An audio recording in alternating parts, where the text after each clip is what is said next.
Hey guys, welcome back to today's video. Today is Tuesday, August 30th, 2022, and today we are going to be talking about the state of Georgia and the increasingly more and more competitive Senate race that is set to hit the November and potentially December ballots to determine control of the United States Senate. Now, right now, Herschel Walker and Raphael Warnock are in an extremely close race. Two new polls released today, shown from Emerson College and the Trafalgar Group, both show the Republican Party leading in the United States Senate race. That Republican being Herschel Walker, the very famous football player from the state, who is running after being endorsed by President Trump a year ago, won his primary with over 70% of the vote, and is heading into the general election with a lead of about 2 points, according to Emerson College, and a lead of about 1 point, according to Trafalgar. Now, what I will say is that the Senate election hasn't always been perfectly predicted by the polls in the past. Taking a look at the state of Georgia in the last election, you might actually be surprised to see that the polls were underestimating Democratic support when it came down to the runoff election. Raphael Warnock defeated Kelly Loeffler by a margin of about 2 points statewide. Ultimately, he was ahead by average on Real Clear Politics by 0.5%, but on the 538 average, it was spot on. Now, looking at the most recent polls in the January runoff election, the reason why I say December, and I said it in the beginning of this video, is because there is a new law in the state of Georgia that would mandate a December runoff election rather than a January one. But the point being that the runoff election occurred, but there were two pollsters that decided to poll this race that also polled the most upcoming one in the state as well: Emerson College and Trafalgar. Now, those two polls are the ones that show Raphael Warnock losing to Herschel Walker today, but back in 2021, they weren't exactly accurate, at least to the extent that they have been in some other states. Trafalgar said that Kelly Loeffler was going to win by a margin of 2 points. Emerson College said that Loeffler was going to win by a margin of about 3. So to see that they were off by 3 and 2 points in the last election, what's to say they aren't off by a similar amount this time around? Now, it's not always fair to treat it as if it's going to be that simple, that it's going to be off by a very consistent and routine amount every single election, but we also have to recognize that, yes, there were inaccuracies with the pollsters that are now telling us that this race is narrowing up. The 538 forecast and the 538 polling data actually has shown a more narrow lead for Raphael Warnock than the Real Clear Politics one. It's a bit different because typically you see Republicans do better on the Real Clear Politics average, just because 538 practically includes every single pollster, including some that aren't necessarily deemed to be the most accurate. But regardless, 538 gauges in a bunch of different polls, but this time around, you find the average to be about 1.7%. Now, the reason why this narrowing up is significant is because the state of Georgia has been so closely watched for the past couple of months, practically a year and a half now. Ever since Raphael Warnock won that special election in 2021, the GOP knew it would be a prime pickup opportunity in 2022. And seeing President Biden's approval rating, seeing where the generic ballot is nationwide, honestly speaking, Republicans should be in a very good position to win the state of Georgia. Yet, according to 538, they're at about a 50-50 scenario. Now, this is based off of the deluxe model, which means that it includes expert forecasts, polling data, fundraising numbers. When you remove the expert forecast, you actually find that the classic model gives Raphael Warnock about a 55% chance at winning. Unlike many other states, though, in the light model, which is purely polling data, that margin and expected chance of victory only jumps up to about 62%. Compared to other states using the light model, which is strictly just polling data, you actually find that Georgia seems to be one of the ones that is lagging behind. For instance, Wisconsin gives Mandela Barnes a higher chance at victory than Georgia does in this model. Pennsylvania, 90% versus Georgia's 62%. Ohio even has the Democrats and Republicans tied, yet for some reason Georgia doesn't have the Democrats ahead by too solid of an amount. Colorado is 89%, Arizona is 88%, Nevada even is 69%, New Hampshire is 73%. The point being that the polling data in many of these states show a higher chance at victory for Democrats in the state of Georgia, despite that not always being the expectation, most notably in Pennsylvania and Wisconsin, but realistically looking at it now, it might become a reality. For some reason, Herschel Walker has been immune to many of the attacks that the Democratic Party has put forth towards his campaign. And I think largely it's because this year just simply isn't that conducive to a Democratic victory. Now, I will say that the polls, the most recent one, at least from Emerson College, does a bit surprise me in terms of the data that has been released. It shows that in the state of Georgia, Raphael Warnock is only getting about 75% of the black vote, and 25% is going to Herschel Walker. Now, Herschel Walker as the incumbent, as the challenging Republican, I don't buy that. I don't buy that because as a Republican, you will rarely ever be in a position where you're getting even over sometimes 15% of the black vote. Now, I understand Herschel Walker is a candidate that is unlike what we have seen in Georgia, at least beyond President Trump.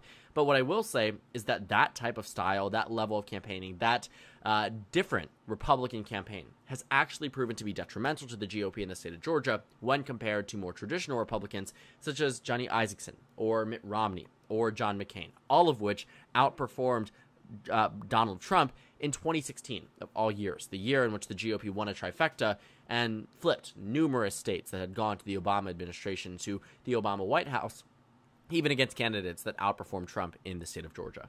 So when we keep that all in mind, I will say that Herschel Walker still has a good chance of victory. Just because he has a decreased chance, I still think there is a very big reality in which we actually see Georgia going red.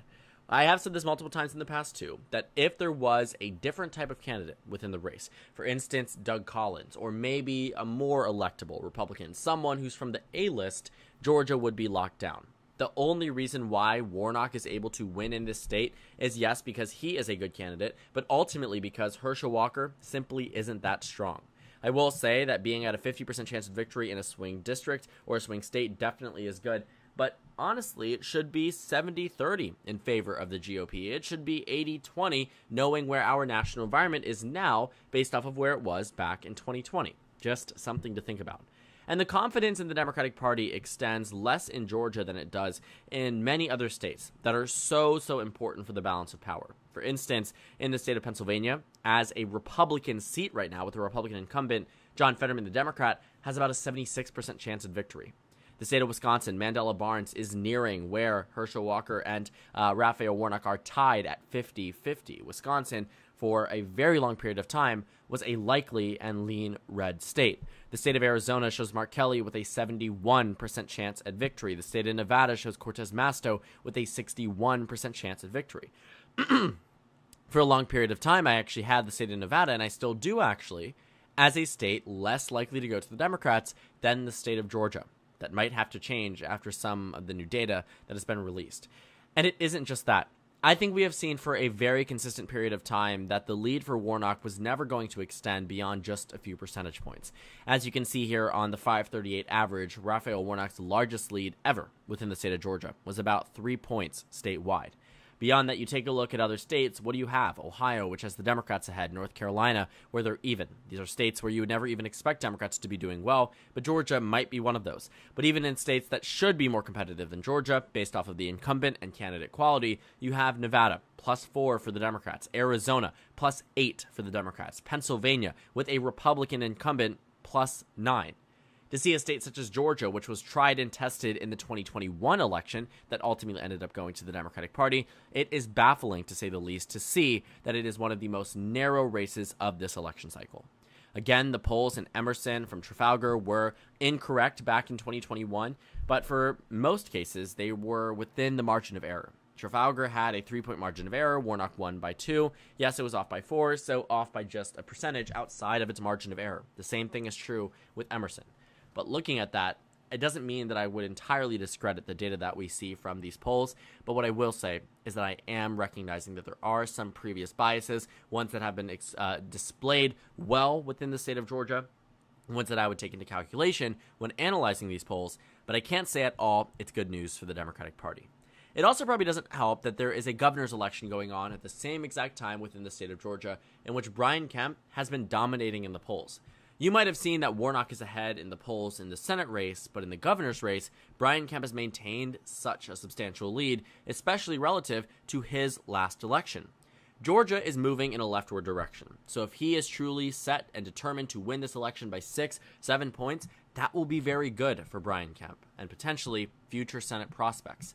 To be up by 6 points statewide when Warnock is up by 2 tells you that there are cross voters within the state of Georgia. People who are willing to elect Brian Kemp but not willing to elect Herschel Walker to the United States Senate. And the fact that that is there displays that, yes, there are voters out there that do recognize candidate quality. They do tend to treat candidates differently based off of their actions and vote differently regardless of political affiliation.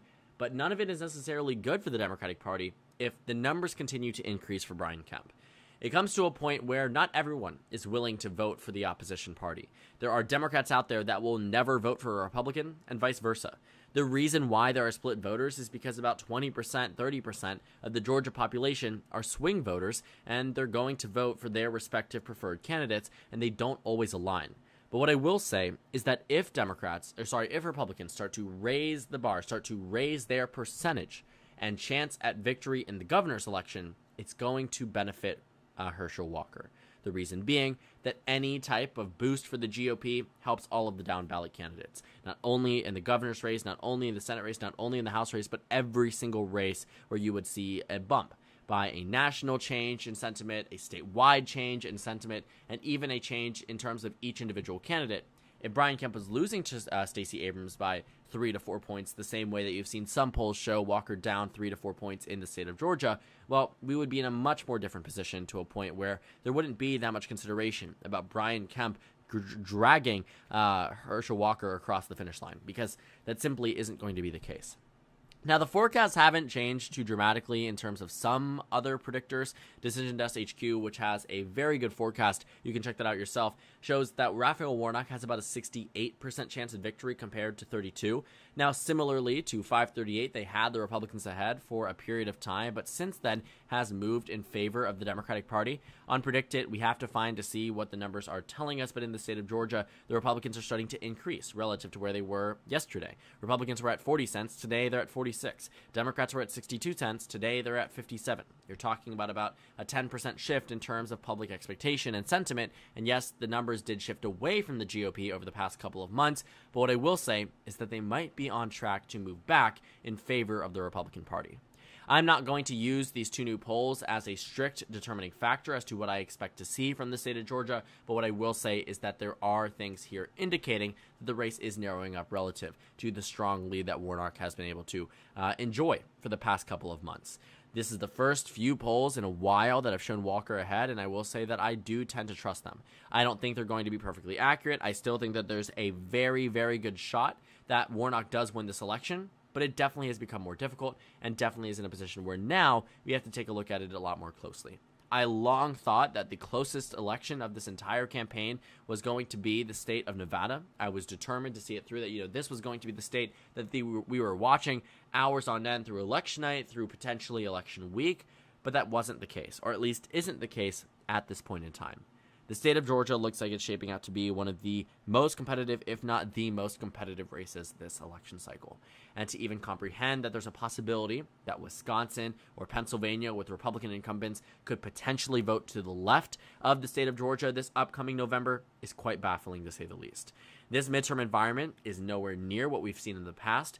Sorry about that, my screen recorder cut out, but I was essentially just recapping by saying that this is a very competitive seat, and it's one that we are going to likely be watching for a very, very long time.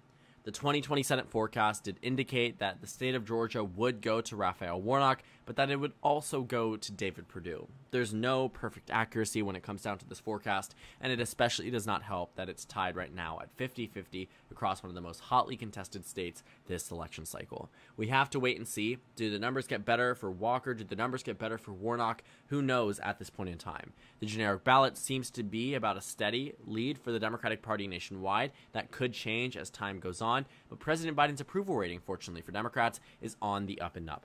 As of right now, President Biden seems to be disapproved of nationwide by about 11 to 12 points. It's not exactly the best position that the Democratic Party would like to be in for a very obvious reason, but it's certainly an improvement from where they were before.